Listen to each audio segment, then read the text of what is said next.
Hi, എല്ലാവർക്കും നമസ്തേ. ഞാൻ സിന്ധു സതീശൻ. ചെറിയൊരു കാര്യം പറയേണ്ടി വന്നതാണ് ഞാൻ. എന്താണെന്ന് ചോദിച്ചു കഴിഞ്ഞാൽ, ഞാൻ കഴിഞ്ഞ ആഴ്ച കേരളത്തിലേക്ക് പോയിട്ടുണ്ടായിരുന്നു, എൻ്റെ വീട്ടിലേക്ക് പോയിട്ടുണ്ടായിരുന്നു. തിരിച്ച് ഞാൻ ഈ കഴിഞ്ഞ തിങ്കളാഴ്ചയിലാണ് ബാംഗ്ലൂരിലേക്ക് വന്നത്. ബാംഗ്ലൂരിലേക്ക് വന്നതെന്ന് പറഞ്ഞാൽ ഞങ്ങൾ മറാൾട്ടെന്ന് അങ്ങനെ എന്തൊരു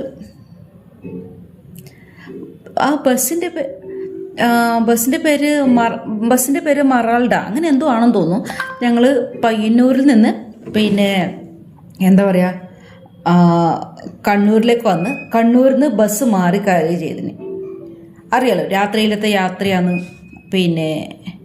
ഞാൻ അധികം ഒരു 99% ഞാൻ പോകുന്ന ബസ് അങ്ങോട്ട് പോകുമ്പോൾ കൽപ്പകയാണ്, ഇങ്ങോട്ട് തിരിച്ചു വരുമ്പോൾ ആര്യയിലാണ് വരിക.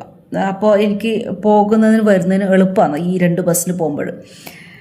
കഴിഞ്ഞ പ്രാവശ്യം ഏട്ടൻ ഉണ്ടായിരുന്നു കൂടെ, അതുകൊണ്ട് എന്താ പറയുക, ഏട്ടൻ്റെ കൂടെ ആയതുകൊണ്ട് എനിക്ക് ഇങ്ങനെ വെറുതെ പുറകിലേക്ക് നടന്നു പോയാൽ മതി. എല്ലാ സ്ത്രീകൾക്കും അറിയാമല്ലേ, നമുക്ക് താങ്ങായിട്ട് ഒരാൾ നിൽക്കുന്നുണ്ടെങ്കിൽ പോകാനും വരാനൊക്കെ എളുപ്പമായിരിക്കും. അങ്ങനെ ഞാൻ എന്നിട്ട് ഏട്ടൻ്റെ കൂടെ, ഏട്ടൻ മറാൾഡ എന്ന് പറഞ്ഞ ബസ്സിനാണ് ബുക്ക് ചെയ്തത്. ഞങ്ങൾ പയ്യന്നൂരിൽ വന്ന് അവിടുന്ന് ബേക്കറിയിൽ നിന്ന് കുറച്ച് സാധനങ്ങളൊക്കെ വാങ്ങി ബസ്സിൽ നിന്ന് കഴിക്കാൻ വേണ്ടിയിട്ട് ഞങ്ങൾ കണ്ണൂർ ഇറങ്ങിയിട്ട് ഈ ബസ്സിൽ കയറി. ഞാൻ ബസ്സുകാരെ കുറ്റം പറയുന്നല്ല കേട്ടോ, പക്ഷേ നിങ്ങൾ ഇത് ശ്രദ്ധിക്കണം. ഇനി അങ്ങോട്ട് ഈ മറാൾഡ തന്നെയാണ് തോന്നുന്നത് ബസ്സിൻ്റെ പേര്, എനിക്ക് കറക്റ്റ് ഓർമ്മയില്ല. ഞാൻ ആദ്യമായിട്ടാണ് ആ ബസ് പോകുന്നത്. കാരണം എന്ന് പറഞ്ഞാൽ ഒരുപാട് ആൾക്കാർ പ്രതീക്ഷയും സ്വപ്നവും ഒക്കെയാണ് നിങ്ങളുടെ ഈ ബസ്സിനകത്ത് പോകുന്നത്, ജീവനുകളൊക്കെ.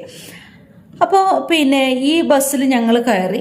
അത് മൂവ് ആകുമ്പോൾ തന്നെ എനിക്കെന്തോ ഒരു വല്ലായിക തോന്നിയിരുന്നു. കാരണം ഞാൻ ഇതുവരെ പോയ എനിക്ക് അങ്ങനത്തെ ഒരു എക്സ്പീരിയൻസ് ഇതുവരെ ഉണ്ടായിട്ടില്ല.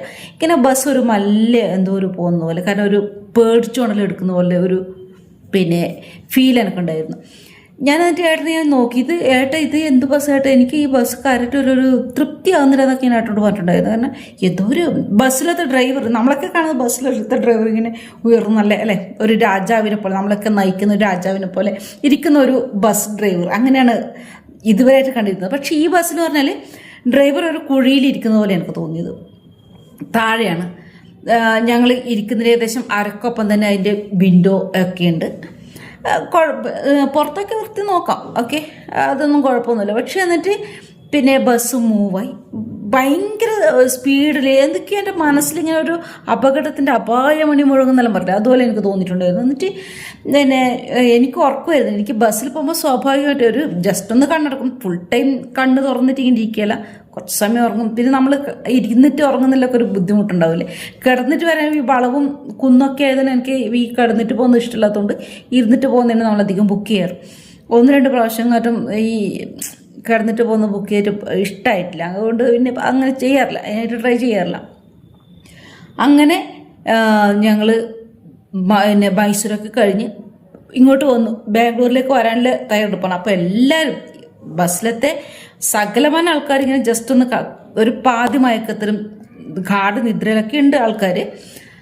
പെട്ടെന്ന് സഡൻലി എന്ന് വെച്ചാൽ നമ്മൾ സ്വപ്നത്തിൽ പോലും ചിന്തിക്കുന്നതിനപ്പുറത്തേക്ക് ബസ് ഇങ്ങനെ ബമ്പിലിങ്ങോട്ട് കയറ്റൊന്നും ഇങ്ങനെ ഒറ്റ ഉയർന്ന് പൊന്തിയിട്ട് എല്ലാവരും സീറ്റിന് ഏകദേശം ഇത്ര അടിയോളം, ഞാനൊക്കെ പറന്നു പോകാത്ത ഭാഗ്യം, മുറുക്ക പിടിച്ചിട്ടുണ്ടാണ് ഞാൻ പറന്നു പോയിട്ട് അത്രയും ഉയരത്തിലേക്ക് പൊന്തിപ്പോയായിരുന്നു.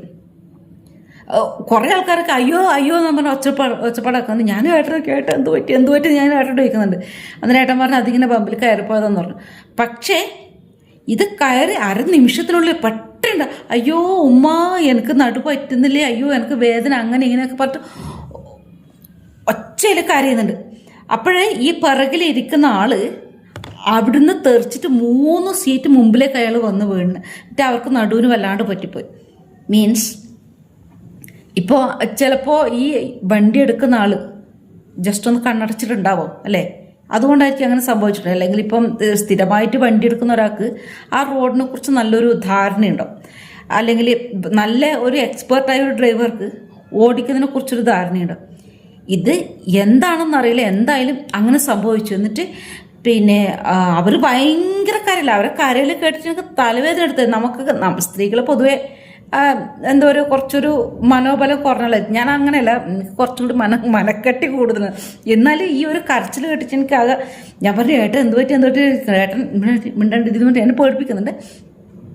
എന്നിട്ട് അവർ കുറച്ച് വണ്ടി മുന്നോട്ടെടുത്ത് അവിടെ ഏതൊരു ഹോസ്പിറ്റലിൽ കൊണ്ടുപോയി കാണിച്ച് കുറച്ച് അരമണിക്കൂറെങ്കിലും അവിടെ എടുത്തിട്ടുണ്ടാവും. ഹോസ്പിറ്റലിൽ പോയിട്ട് നമ്മളെല്ലാവരും എല്ലാ പാസഞ്ചേഴ്സും ആ ബസ്സിൽ വെയിറ്റ് ചെയ്തിരിക്കുകയായിരുന്നു.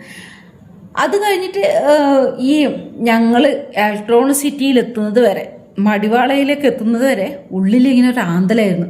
എന്തുകൊണ്ടായിരിക്കും അങ്ങനെ സംഭവിച്ചിട്ടുണ്ടോ? ചിലപ്പോൾ ഉറങ്ങിയതായിരിക്കില്ല. നിങ്ങൾ ഇത് കേട്ടിട്ട് നിങ്ങൾക്ക് എന്ത് തോന്നുന്നു? ഡ്രൈവർ ഉറങ്ങിയതാവാൻ ചാൻസ് ഉണ്ടല്ലേ? ഞാൻ ഏട്ടനോട് ചോദിച്ചപ്പോൾ ഏട്ടൻ എന്നോട് പറഞ്ഞത് ആ വണ്ടി ഇന്നലെ കണ്ണൂരിൽ നിന്ന് ബാംഗ്ലൂർ വരെ വന്നിട്ടുണ്ടായിരുന്നു. എന്നിട്ട് വേറെ വണ്ടിയിലെത്തുകൊണ്ട് അതേ വണ്ടി തന്നെ പിന്നെയും പോയിട്ട് പിന്നെയും തിരിച്ചു വന്നു.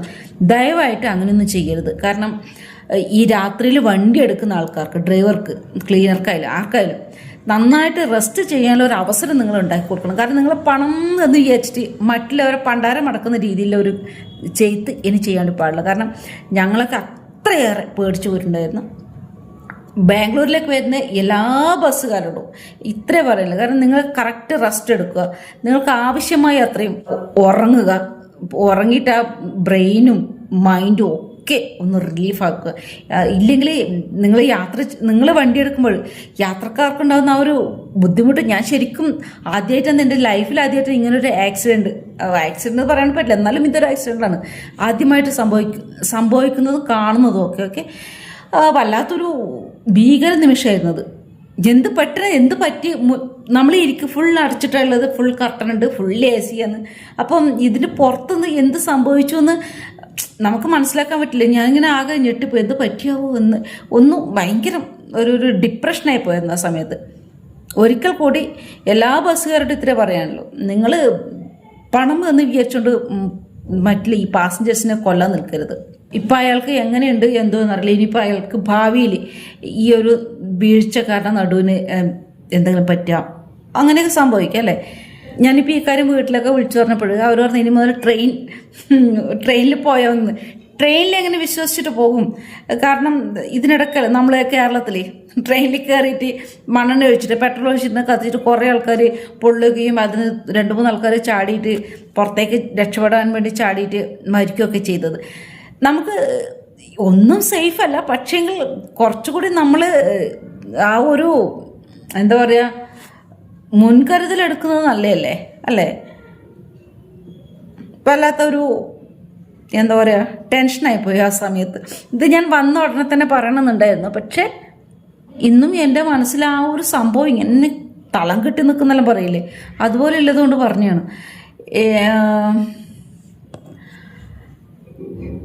അപ്പോൾ എല്ലാവരും ഈ രാത്രിയിൽ യാത്ര ചെയ്യുന്ന ആൾക്കാരല്ല, പകല് വണ്ടി ഓടിക്കുന്ന ആൾക്കാരായാലും ശ്രദ്ധിക്കുക, രാത്രിയിലുള്ളവർ കുറച്ചും കൂടി ശ്രദ്ധിക്കുക. കാരണം രാത്രിയിൽ പാസഞ്ചേഴ്സിൽ ഒരു 99% ആൾക്കാരും ഉറങ്ങുന്നതായിരിക്കും.